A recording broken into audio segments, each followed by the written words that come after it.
The Wildcats look to break their 4-game losing streak against the undefeated McNeese State COWBOYS today in Abilene. The COWBOYS are ranked 7th nationally, while the Wildcats are 2-4 in conference. This is the first game quarterback Dallas Seeley will start for the Wildcats. Here's Dana Zapata with more. I'm Shera Niemirowski for JMC Network Sports.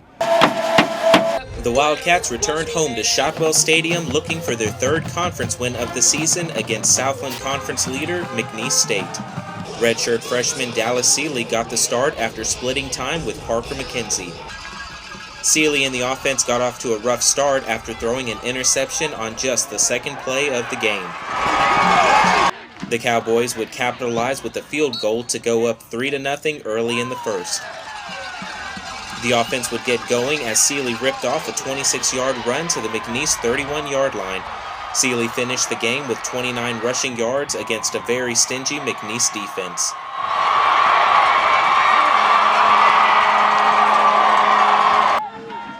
The ACU defense had itself a day, forcing 5 turnovers, including a fumble recovery in the 2nd quarter. Junior defensive lineman Josh Bloom breaks past the offensive line for McNeese for the one-handed sack on 3rd down to force the Cowboys to punt. Freshman Jabari Butler recorded his first interception of the game to give ACU prime field positioning on their next drive.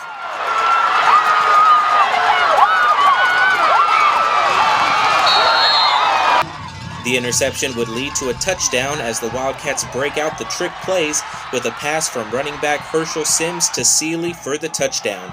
After a missed point after, ACU led 6-3 with 6:18 left in the first half. McNeese quarterback Daniel Sams connects for 38 yards to move the Cowboys into a 1st and goal situation with less than a minute left in the half. The defense would hold the Cowboys to settle for a field goal to tie things up at 6 each going into halftime. Out of the break, McNeese came out and put together a 10-play, 69-yard drive, ending on a 2-yard touchdown run by Sams to go up 12-6 after a blocked point after. The Wildcats secondary came up big again, this time with senior Lynn Grady picking off the questionable pass from Sams to give the ball back to ACU.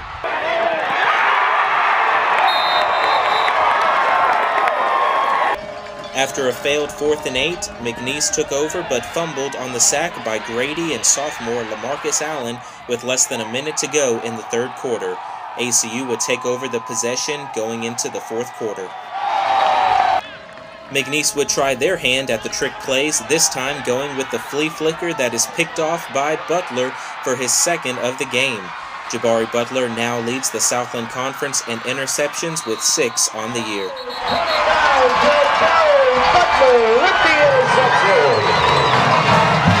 The Cowboys pushed the lead to 9 on the field goal with 4:31 left in the game.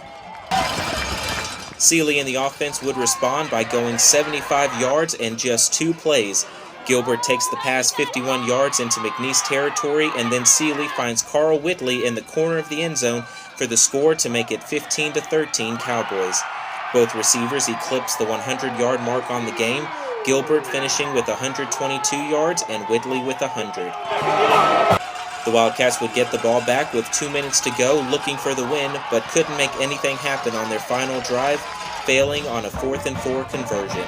ACU moves to 2-5 in conference and 2-6 overall, and will look to Northwestern State on the road this weekend. I feel like overall as a team we played a good game, and we challenged one of the top teams in the country. So I'm proud of everyone's effort, but I feel like we should have won and we should have converted a lot more than we did. They're just, they got a lot of size on them. They're probably the fastest defense we've seen, and faster than Fresno State.